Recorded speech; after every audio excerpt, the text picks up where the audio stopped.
So I'm sitting in the bed with my girlfriend, right? At the time. And we're young. This is the 90s. It's the summertime. It's hot. And we want to do something, exciting, So she says, hey, let's go to New York. Now, taking heed, she's never been to New York. So I take her to New York. I show her around and everything. We chill at my father's house. I take her to Jamaica Avenue. She buys a couple of clothes. She goes to the Coliseum and all of that stuff. Gertz Mall, etc. And it was crazy because, here it is, my New York accent is not, it's, you could tell it's a little, but, it's not like real like a real New Yorker, right? But so, really nobody's really paying attention to me. But as soon as she comes out of her mouth and say something, everybody's looking at her. She's like, Langston, do you like the jeans? This is a nice shirt right here. And everybody looking at her like, yo, where's she from? She sound funny, right? So, make long story short, we drive back down, we stayed the weekend, we drove back down to North Carolina, Durham, North Carolina, I was living at the time, right? Now, we took my car up there and back. Now, taking heed, New York has potholes and all the rest of that stuff, and we were driving the hell out of my car, and I was like, you know what, I just want my car to sit. Now, the day we got back, which was a Sunday, I had to go to work. I had to be at work at 11 to 7 in the morning. I worked third shift at IBM. I was working on an assembly line, and we were building, desktops and laptops, right? So here it is. It's like, it got to be like 11. We got back like late, you know what I'm saying? It was like 11:45.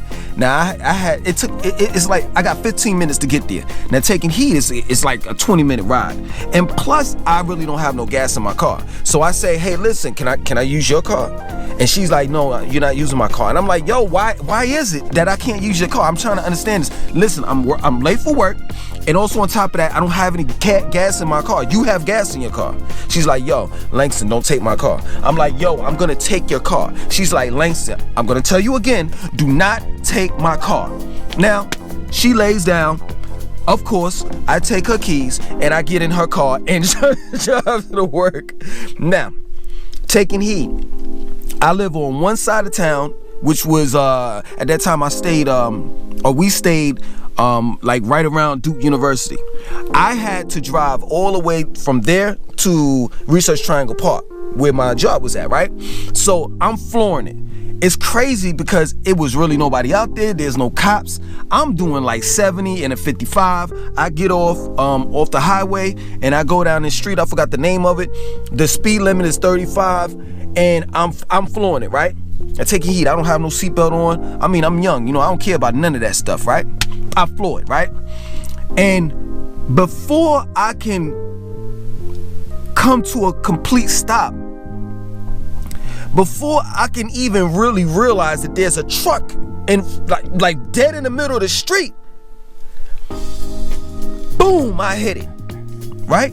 Now it's crazy because I hit the car, and the force of the hit should have flung me out the window, the windshield, right? But it didn't, and it was crazy. No scratches or nothing, right? So I get out. Two dudes get out, and they're crackheads. Now I'm saying to myself, what in the hell are crackheads doing in the middle of the street with a Fred Sanford truck, right? So they say, oh, no. Y'all, you hit us, right? You know that, right? Now they older. They probably about in their late 30s or early 40s, right? They got on, the regular crackhead attire, some dusty looking white shirt, and some brown pants, and some busted white sneakers, you know what I mean? And they're like, yo, I tell you what, we don't have to call the cops. You could be about your way. Just give us $350. I'm like, what? $350? I tell you what, man, I'm going to give you $150, right? Now, I'm knowing that I'm not going to give them anything because I don't have nothing in my bank account, right? So I say, yo, you follow me home. I'll write y'all a check, and you can cash it the next day and get your money, right? You know, of course, they're crackheads, so they agree. So they get in their Fred Sanford truck to follow me, right? I get back in the car and I turn around. Now, taking heed, the car's smoking, it's damaged. I mean, the car is totaled, right? But I still can drive it, right? So I turn around and I floor it, right? And they're trying to keep up with me. They got a Fred Sanford truck, right? Ford truck, right? I get on this street called Fayetteville Street to kind of like get to get away from them, right? Because they're way behind me, but they're still like inching up on me, right? Why is it that as soon as I floored it again, the hood of the car hit the windshield, so I can't see? So now I gotta roll down my window and put my head out of the window in order to see. Now, taking heat, I'm doing 60, no seatbelt on, trying to get away from two crackheads, right? Because I don't want to pay them any money, really money that I don't even have. So I had to pull into this community, right? And I parked the car and I ran behind some bushes, right? They pull up behind my girlfriend's car and they get out and they say, "Yay, we know you in there. We know you in those bushes. We just want our money. So come out of the bushes so you could give us our money that you agreed on," right? So why is it that these crackheads took the hood of my car, took it off the car, and put it in their truck, and they were like, "Yo, you can get your hood back the minute we get our money." So now I'm like, all right, man, I'm gonna come out of the bushes and everything, and I gotta deal with these crackheads, right? So we get to my house. Of course, I write them at the time. Now it's Wells Fargo, but at the time it was First Union. I wrote them a First Union bounce check, right? So they happy. They run into the truck and they ready to cash it. I said, "Man, you gonna have to wait till tomorrow to cash." He said, "Wait till tomorrow? Hell no. I'm gonna take this to one of these corner stores and they gonna cash it tonight." So they go, and I don't know what you're going to cash it for, because you're not getting no money. I don't have any money. I think my account was like at a negative 28 cents or something like that, right? So I'm sitting back and I'm saying, okay, I got these crackheads out of the way. Now I have to tell this broad that I wrecked her car, right? I go inside the house. I said, "Hey, listen, I wrecked your car." She said, "Listen, Langston, don't play with me. I know you didn't wreck my car because I told you not to take my car." So she puts on her pants and she's like, "I know this boy didn't take my car," right? So she runs outside, the car's smoking, and she's looking at it, and she just can't believe it, right? So she goes up to the hood and touches the hood, and the hood slid down. It hit the cement, and she started crying like, "My father's gonna kill you." Now, I failed to mention this, right? Her father bought her that car. It was a Ford Aspire, because she had got in a wreck with a smaller car that she had, which was a Ford Fiesta.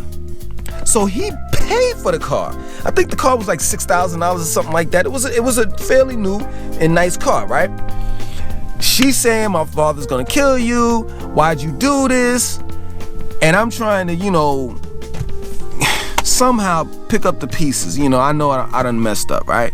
So, make long story short, she invites her father and her mother over for dinner the next day to let them know what happened.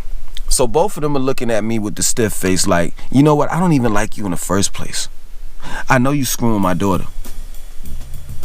And they have been through this whole thing with the, their daughter, being promiscuous when she was in high school. So it's like, I know you're taking advantage of my daughter and all the rest of that. So the father was looking at me like he wanted to kill me, and he basically said, "Listen, I'm not paying for it. You're gonna have to pay for it." So somehow, some way, I wind up getting my insurance to pay for the car. Car was totaled. You know, she had to wind up. Matter of fact, it wasn't even. The car was. I think he was paying on it, so my car insurance paid it off or something like that, right? Because the car was totaled. She wound up getting some beat up Honda Accord or something like that. It was real bad. So she really hated me, right? So make the long story short, I say 2 weeks passed by, right? I'm feeling bad. She wants to go out to the club with her girls, and her car is messed up. You know, who wants to take that pile of junk to some club, right? So, you know, I had a Honda Civic. The Honda Civic was fairly nice. You know, it was a 4-door sedan, sunroof, and at that time, it was a nice car. It didn't really even look like a Honda Civic, right? So I said, you know what? Go ahead and take my car, right? She takes my car. She comes back. I'm asleep. She says, hey, listen, I wrecked your car. I'm looking at her like, hold on. You playing games, you know what I'm saying? How did you wreck my car? She's like, well, you know, I was at the stoplight and I was making a left, and then this other person was making a right, and they hit the side of your car. I go outside. The whole side of my car is bent in. The door, all of that is bent in. And I'm sitting here like, yo, I ought to break this broad's neck. Right? So I'm sitting here, I'm saying to myself, you know what? I think this broad intentionally got in the wreck with my car just to get some revenge. So that's the story, man, about me hitting 2 crackheads, and then afterwards, my girl wrecking my car. There's gonna be more stories to come on this new channel. Tune in. My name is Langston 2092. I want you to like, comment, subscribe, and share this video.